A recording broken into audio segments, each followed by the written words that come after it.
Whenever I'm alone at home and there's a knock at the door, I always hope it'll be my wife, Laura. She's always forgetting her keys. Hello, my name is Steve, and you're Jack Boyd, is that right? To get to my front door, the Bible boys walked about a mile from the local bus stop, jumping over mud puddles and skirting a couple of landfills. Laura doesn't go in for religion either, but according to her, these brave lunatics with their fake smiles deserve at least a minute of attention. She patiently listens to them, asks them questions, regales them with pastries, and never once dropping a hint of condescension. When I watch her do it, I've got to admit it gets me. I'd have hugged those boys, sat with them on the porch, and lit up a cigar. But a month after Laura left, all I could do was quietly ask them not to bother me. Today I'm a little rougher still. Shut the door on his nose this time. Another couple weeks at this rate, and I'll be greeting anyone who comes close with my service pistol pointed towards the sky, ready to fire my warning shots. In my life, even the basic stuff never goes like it's supposed to. Normally, when a wife is going to leave home, she'll make a scene, or at least sit everyone down for a serious conversation. But Laura just disappeared. The children in the stories always stand on the side of the mother, but all three of our sons supported me. The in-laws always blame the husband for making their daughter unhappy. But now Sally, Laura's mother, well, we sort of have a pact. The fellow Laura ran off with is young enough to be her son. I hear he's 30 years old. Of all the possible information a man can know about his wife's lover, I get hit with that.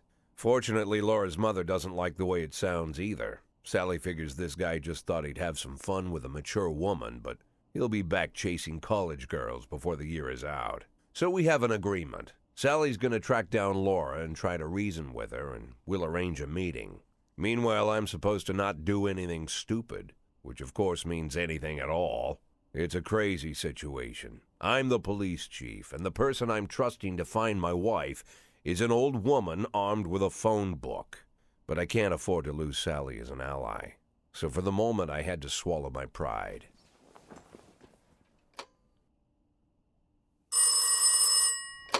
Hello.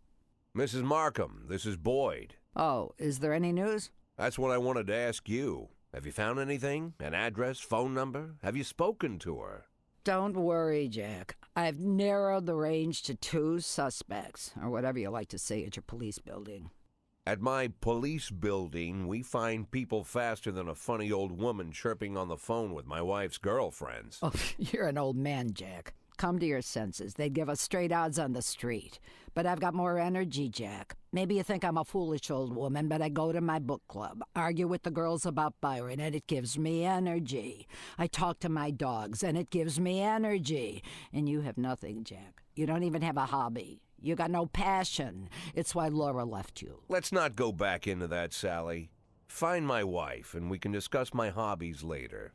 I'm waiting for your call, and my patience is running thin. Laura, if you've stopped loving me, I'll let you go. I can't expect the impossible from you. Just don't let me die out here, okay?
113 in progress.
Complete.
A in progress.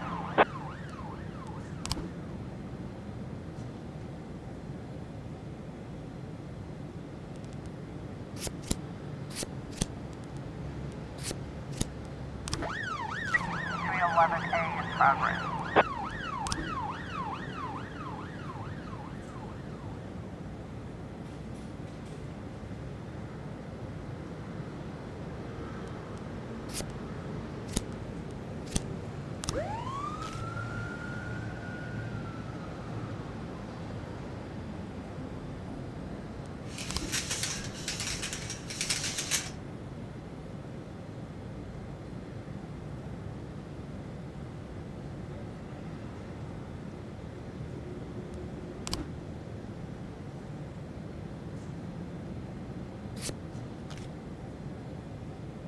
We've got a situation here.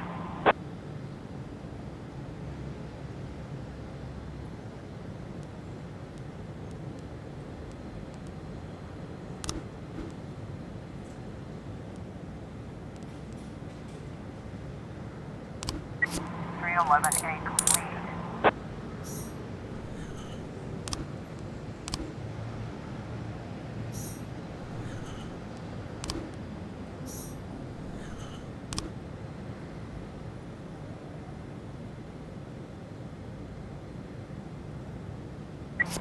311A complete.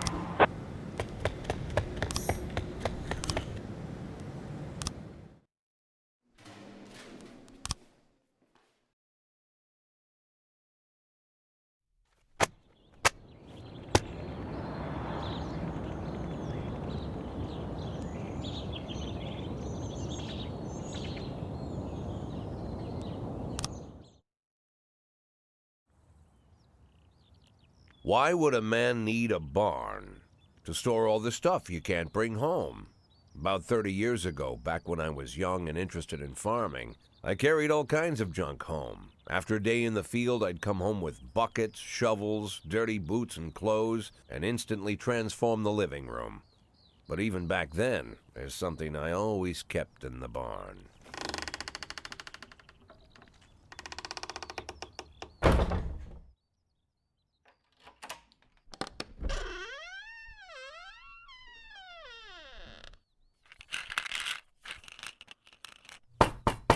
I stopped keeping my pills inside the house because every time I was about to take a triple, someone would knock on my bedroom door. Now they're knocking on my barn door. Well, fine. It's not every day that someone comes to visit your barn. In all the years we worked together, Kendrick never came to visit the house. We drank at bars, went fishing, went to the mountains, even chased off some poachers one time. But he never came for dinner with the family. We never watched football over here. And now he's brought his friends to visit my barn. I always try to look unsurprised, like it's an everyday thing to get visitors at the old barn, especially guests with their own personal bodyguards. But Kendrick is sharp enough to see he's caught me with my pants on backwards. Sorry for the surprise, Jack. We saw you from the car. Figured we'd find you in here. I'm going in for a minute, fellas. These guys will wait outside.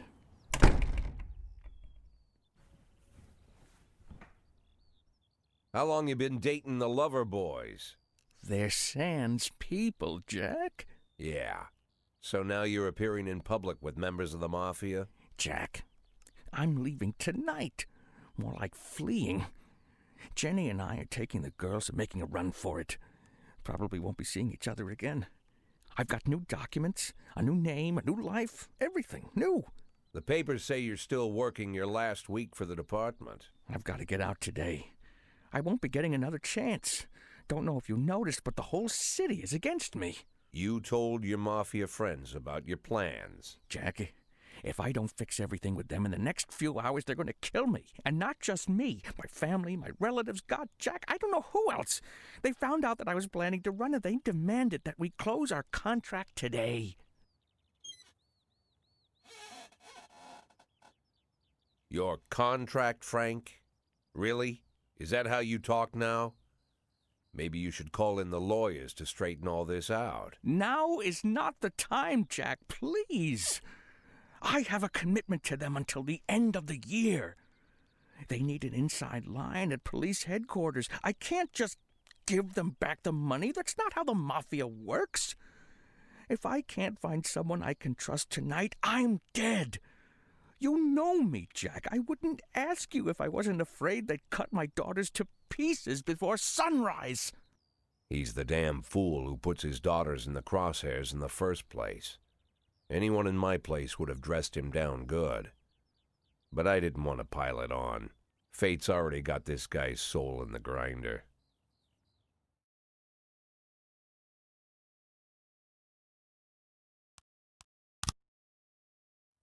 Give him my phone number and tell him it's done.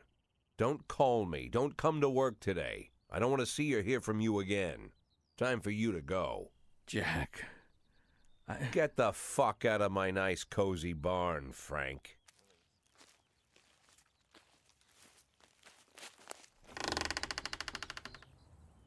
At the time, I was trying not to think about what just happened. It was almost too much to take in. I'm probably the most popular police chief in the history of the city, and I have to admit, I've thought about that more than once, sometimes with a little pride even.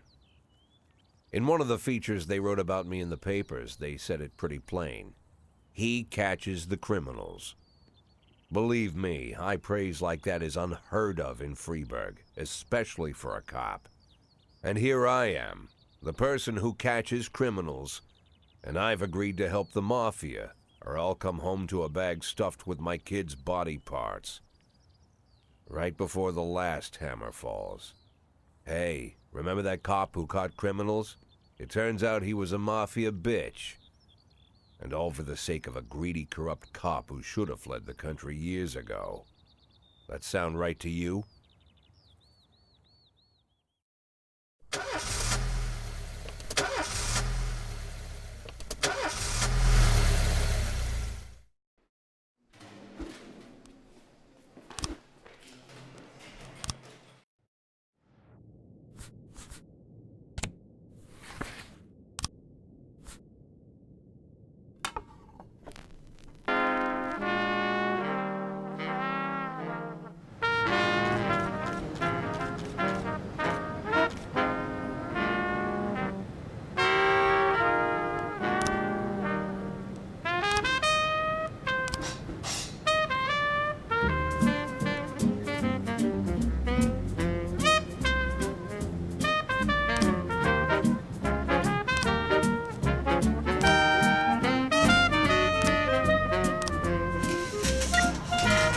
Progress.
Looks like we have a situation here.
11 complete.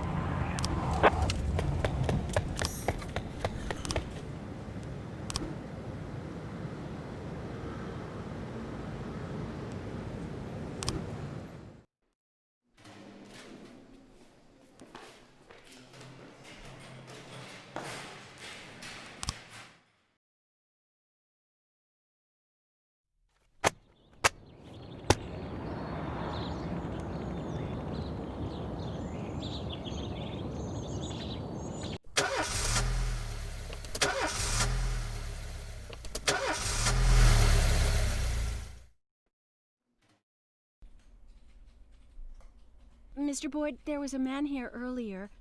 He left you this. A man?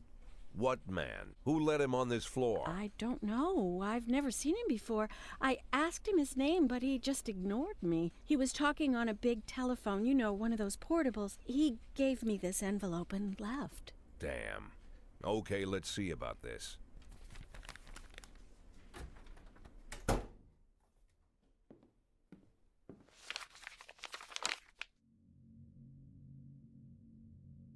Of course, they could have shot them the second they took the photo. But I knew Kendrick and his family were all right. Either way, the message was not that they got out. It meant that I was in. My servitude to the mafia had begun. I'd only been in my new position 5 seconds, and I already knew why Kendrick called it a contract. You sound doomed if you call it what it is. A curse. Boyd. Good morning, Jack. I believe you just received my message. Who am I speaking with? Oh, I'm sorry. I forget some people don't recognize my voice. But I assure you, Jack, if I was sitting right there in front of you, you'd have no trouble recognizing me. Like I was a member of your family. Even better than a wife, perhaps. A wife can betray you. No man is immune. I don't talk to people who don't tell me their names. Oh, Jack, don't be so childish. You're too old to run away from strangers. Yes, we both are. And in our old age, friendship becomes rare and all the more precious. But of course, we must work with new people and find out new names. So if you insist, Jack, let us formally meet. Hello, Jack Boyd. I'm Christopher Sand. Wonderful, Mr. Sand.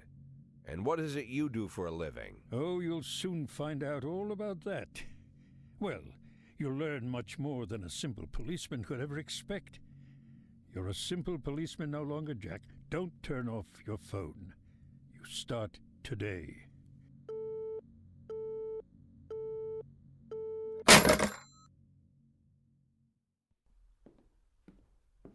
Eight in 10. It's been my go-to principle since my first day on the job. I've got to let my colleagues hush up what they need to, 2 out of 10 times, so that they'll help me with the remaining 8. 80 out of 100, 800 out of 1,000. I'm proud of those statistics. It's not so bad for Freeburg, right? But now I just officially became a mafia whore. I'm supposed to be fearing for my life, for the lives of my wife and children. But the only thing I can think, what's going to happen to 8 and 10?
911 in progress.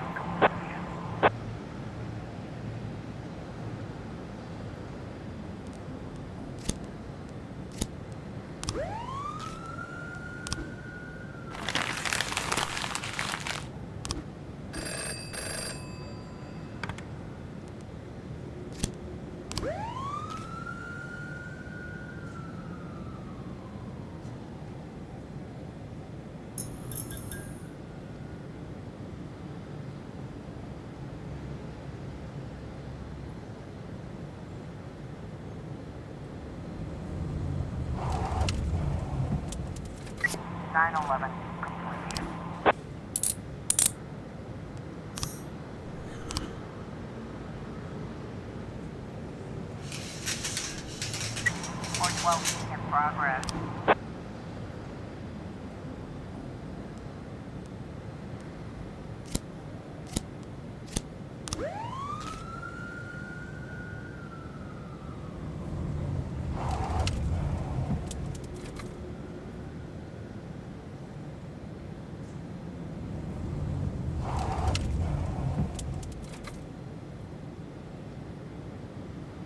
We've got a situation here.